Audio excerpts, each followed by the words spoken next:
ഓല, Uber, Rapido തുടങ്ങിയ വൻകിട online taxi കമ്പനികൾക്ക് ബദലായി കേന്ദ്ര സഹകരണ മന്ത്രാലയത്തിന് കീഴിൽ ഭാരത് ടാക്സി പദ്ധതി വരുന്നു.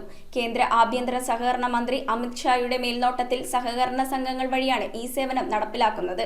ഡ്രൈവർമാരെ വെറും തൊഴിലാളികളായല്ല, മറിച്ച് ഉടമസ്ഥരായി കണ്ട് അവരുടെ ക്ഷേമം ഉറപ്പാക്കുക എന്നതാണ് ഈ പദ്ധതിയുടെ ലക്ഷ്യം.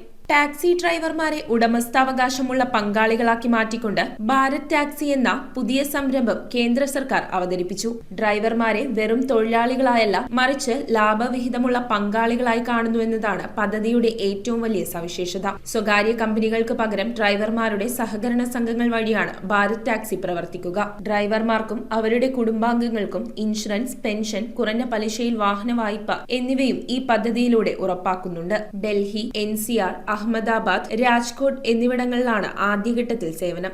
ഈ വർഷം അവസാനത്തോടെ രാജ്യവ്യാപകമായി പദ്ധതി നടപ്പാക്കുമെന്നും അമിത് ഷാ അറിയിച്ചു. 500 രൂപ മാത്രമേ ഡ്രൈവർമാർ നിക്ഷേപിക്കേണ്ടതുള്ളൂ.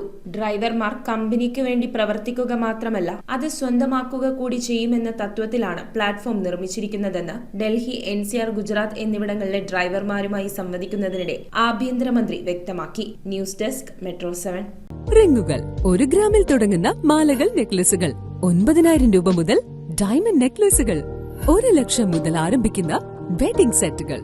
കൂടാതെ നിങ്ങളുടെ പഴയ സ്വർണത്തിന് ഏറ്റവും ഉയർന്ന മൂല്യവും. Maharaja gold and diamonds,